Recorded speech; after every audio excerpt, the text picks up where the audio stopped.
ரொம்பவும் simple and ஈஸியான மெத்தடாகவும் இருக்கணும். அதே சமயம் டேஸ்ட்டும் டிஃப்ரெண்ட்டாக இருக்கணும்னா இந்த மஷ்ரூம் தொன்னை பிரியாணியை கண்டிப்பாக ட்ரை பண்ணி பாருங்கள். ஃப்ரெஷ்ஷாக மசாலா ரெடி பண்ணி செய்கிற இந்த பிரியாணியை எப்படி செய்கிறதுன்னு வீடியோக்குள்ளே போய் பார்க்கலாம். வெல்கம் டு சன்விகா சமையலறை. வீடியோக்குள்ளே போகிறதுக்கு முன்னாடி நம்ம சேனலை ஃபஸ்ட் டைம் பார்க்குறீங்கன்னா சப்ஸ்கிரைப் பண்ணிக்கோங்க.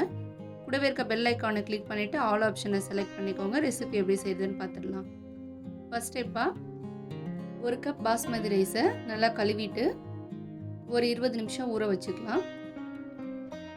மஷ்ரூம் இன்றைக்கி நான் ஒரு பாக்ஸ் அளவு எடுத்துருக்கேன். க்ளீன் பண்ணி எடுத்து வச்சுக்கோங்க. மசாலாவுக்கு ஒரு கைப்பிடி கொத்தமல்லி, புதினா, ஒரு பச்சை மிளகாய், 3 காஞ்ச மிளகாய், 5-6 பல் பூண்டு, ஒரு சின்ன துண்டு இஞ்சியை மிக்ஸி ஜாரில் சேர்த்துக்கலாம். இந்த ரெசிபிக்கு பாஸ்மதி ரைஸ்க்கு பதிலாக நீங்கள் சீரக சம்பா அரிசி கூட யூஸ் பண்ணிக்கலாம். எல்லாத்தையும் மிக்ஸி ஜாரில் மாற்றிட்டு 1.5 டீஸ்பூன் அளவு மல்லி சேர்த்துக்கலாம். இதை நல்லா ஃபைன் பேஸ்ட்டாக அரைச்சி எடுத்துக்கோங்க, ரொம்ப நைஸாக இல்லாமல். இப்போ ஒரு குக்கர் இல்லைனா பிரியாணி பாட் வச்சுட்டு 1 டேபிள் ஸ்பூன் நெய், 1 டேபிள் ஸ்பூன் தேங்காய் எண்ணெய் சேர்த்துக்கலாம். பிரியாணி ஸ்பைசஸ் எல்லாம் சேர்த்துக்கலாம். பட்டை, கிராம்பு, ஏலக்காய், 1/2 டீஸ்பூன் சீரகம், 1/2 டீஸ்பூன் சோம்பு சேர்த்துக்கலாம். எல்லாம் நல்லா புரிஞ்சதும் 2 மீடியம் சைஸ் வெங்காயத்தை நீல வாக்கில் கட் பண்ணி சேர்த்துக்கலாம். வெங்காயம் நல்ல கலர் சேஞ்ச் ஆகி ப்ரௌன் கலராக வர வரைக்கும் நல்லா வதக்கிட்டே இருங்க. நீங்கள் எந்த டைப் ஆஃப் பிரியாணி பண்ணாலும் வெங்காயம் நல்லா வதங்கினா தான் டேஸ்ட்டு சூப்பராக இருக்கும். இப்போது அரைச்சி வச்ச பேஸ்ட்டை உள்ளே சேர்த்துக்கலாம்.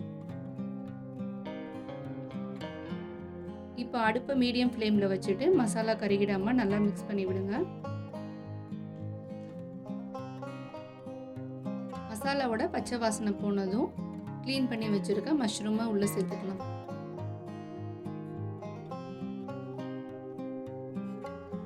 நம்ம மிளகாய், தனியாலாம் அரைச்சி போட்டதுனால உப்பு மட்டும் சேர்த்துக்கலாம்.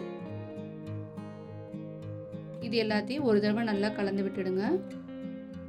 மசாலா எல்லாமே மஷ்ரூமில் நல்லா ஈவனாக கோட் ஆகிற மாதிரி நல்லா கிளறி விடுங்க.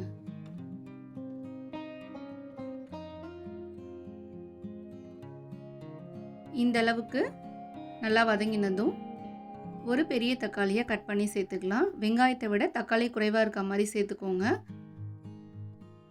இப்போ இது எல்லாத்தையும் ஒரு தடவை நல்லா மிக்ஸ் பண்ணி விட்டுட்டு தக்காளி லைட்டாக வதங்குற வரைக்கும் வெயிட் பண்ணலாம். ரொம்ப வதங்கணும்னு அவசியம் இல்லை.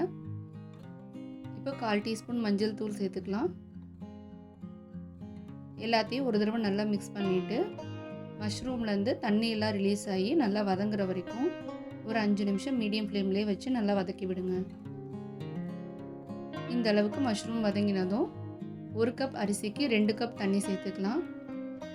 இதில் தண்ணிக்கு பதிலாக தேங்காய் பால் கூட சேர்த்துக்கலாம். நான் 1 கப் அரிசி ஊற வச்ச தண்ணி சேர்த்துருக்கேன். தண்ணி நல்லா கொதி வந்ததும் ஊற வச்ச அரிசியை உள்ளே சேர்த்துக்கலாம்.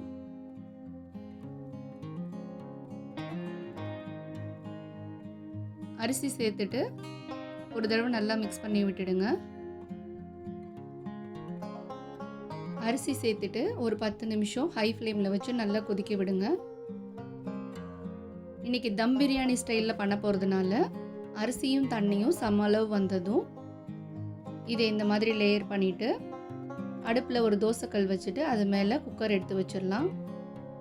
இப்போ 1 டேபிள் ஸ்பூன் நெய் சேர்த்துட்டு ஒரு தடவை நல்லா இந்த மாதிரி ஸ்ப்ரெட் பண்ணிவிட்டு மூடி போட்டு ஒரு 10லேருந்து 15 நிமிஷம் அப்படியே தம்லேயே இருக்கட்டும். அடுப்பை கம்ப்ளீட்டாக லோ ஃப்ளேமில் வச்சுடுங்க. இப்போ 15 மினிட்ஸ் கழித்து ஓப்பன் பண்ணி பார்த்தீங்கன்னா நல்ல கமகமன வாசனையான மஷ்ரூம் தொன்னை பிரியாணி ரெடி.